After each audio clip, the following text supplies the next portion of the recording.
you should have an altar. That's quintessential. And most indigenous people around the world have altars.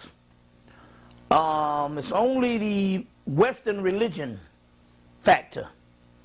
Basically, Christianity and Islam, when I say that, because these particular ones, they're so hard. Christianity and Islam, they're so hard on this particular aspect of the hard-nosed fundamentalism. And you can throw in aspects of Judaism, although all of these particular religions in their infant state or in their inception, they have all the ritualistic stuff about them. But in so many words, because they're so built on moralism and making evil out of any kind of practitioner of the spirit realm, a lot of times the Western world being the inheritors of this, and we being the people that this was forced on, we tend to basically not have altars. So we're not talking about giving you some alternative way to pray. No, we're not talking about that. We're talking about building an energy conduit or an energy base within your dwelling space, in your home. That should be first and foremost. Should be in your home. Most homes that would have an altar and a certain amount of energy would be protected from break-ins and different things. Especially if you set up an altar, and in this particular case, set up a device for protection. Well, what is the device for protection? In so many words, do you know that basically, if you set up an altar, and you sat down and you contemplated in your mind, what would be something as a device of protection? What type of object, what type of anything that I would say that I would want to put on this altar for protection? Do you know that the most powerful one is the one that would come up out of your mind? You see, we're not talking about old rituals and things that's been depleted because of some ancient priest put some formula together or some strategy together 1,000 years ago, 2,000 years ago. We're talking about a new eon of energy, and this energy is coming from inside of you. You're the ones that's returning to the lofty state. So therefore, the most important ritual is one that you think up yourself. That would be one of the most important rituals. I would suggest for some people, for bibliography purposes, to get the latest book by Philip Cooper. Philip Cooper is a guy, he wrote a book called Magician. Now, I don't know if that particular book is in print, The Magician by Philip Cooper. I think it's called Effective Studies in Magic, or Studies in Effective Magic. Effective Magic. But he does have one now called Basic Magic. And only thing I want you to do is to get the book, to study the book on a guideline on how magic is done, to get a simulation of the concept in your head. I'm not telling you to actually go and do what he tells you to do in the book. I just want you to get, if not his book, any book on basic magic and basic rituals, and just to get a concept on how to deal with it or what's going on. But I don't necessarily want you to do what's in the book. Now let me explain. Stores like Barnes and Nobles, Borders, and all of these particular mass national bookstores have magic sections. There's a reason why the government feels safe to have magic sections in all of these stores, because none of that magic works. So they can print volumes of books, because number one, some of the systems have been defunct for thousands of years. Some of the magic that the system, traditional system that's still on the planet that's functioning, the magic has been depleted. So they know that most of the stuff that you go and buy in those books, they don't work. That's why they sell them. But I want you to go and buy a couple of these books just to get the concept of what all this is about. You see, what all this has got. There's tons of books out on basic magic.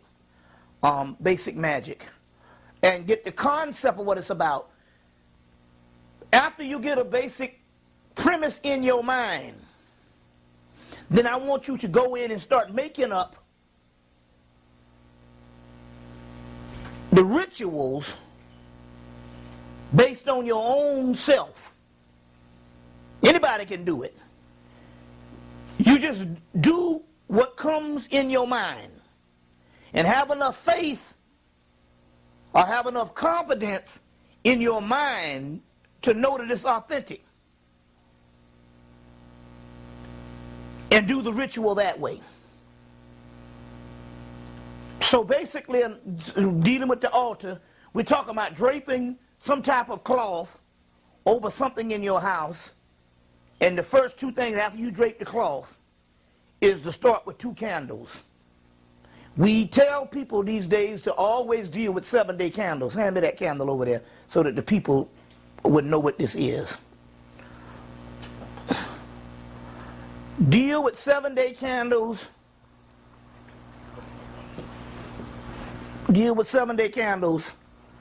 It is safe to deal with 7-day candles or any candle encased in glass. Do not use any candles that are not in glass. That's for safe measures. That's a no-no. First thing, because number one, you're not dealing with just something that you're dealing with a certain thing, a certain ceremony that you're going to deal with a few minutes. You're going to out in the candle. Some of these things might have to take days, or some of these things you might want permanent.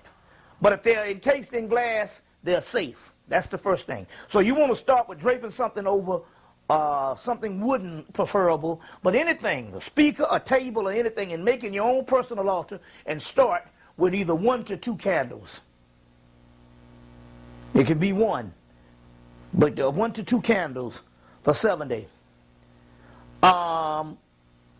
Any particular color?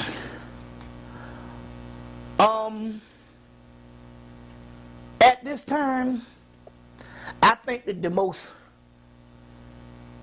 New Age color, and I'm not talking about New Age in the aspect of terminology, the most color, the color I would think right now to deal with in the now would be blue.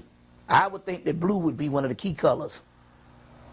Because the universe, which you call the triple blackness of space, it says in the book of the law, which was a book that was came by an angel by the name of Awas, it tells you that Newt, which is the great mother, say, I am black to the people who are blind, but I am blue to the people who can see. So I would say blue, but there's several things you can deal with and stuff.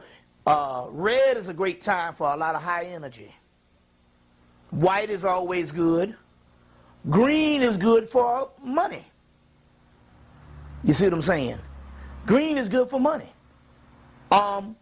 So you can start with things, yellow is good, gold. But I would think right now what you would want to do, and I would say blue, but I would also say if you're going to build an altar,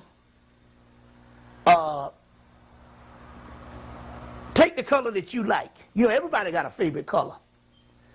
So your favorite color should be the color that you should put on your altar, because that is your inner self. We don't know why we like certain colors. It just is. Your favorite color is the one that you should put on the altar. Because what we're dealing with here is we're dealing with something that is uniquely you. And so that means that the energy is going to be directed to you and for you, because it's coming outside of you. You're drawing out something. So start with the best color that you like.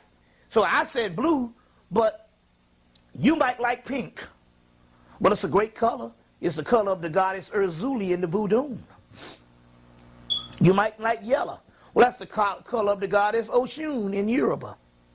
You know, you might like red. That's the color of the goddess Sekhmet. You see, in Egypt. You see. Purple, the color of Osiris in some mythology. Green, the color of Osiris. You see. Your whites and your blacks are dominants. But then again, if you want to deal with some real deal power, get a black candle. You know? Depends on what you're dealing with at the particular time. You know, what you're dealing with. So, but you want to start with that, and then you want to find out what type of entity that you want to deal with, or what type of ancestor. In this particular case, you want to deal with, let's start with the entities. There's a good book you need to get called The Dictionary of Ancient Deities by Charles Russell Coulter and Patricia Turner. Charles Russell Coulter, Coulter, and Patricia Turner. And that book would have just about every deity on the planet. Go through it. It's a dictionary, and go through whatever culture that you feel you're drawn to, and find a particular entity up, and then let it jump out at you in the particular aspect of using that.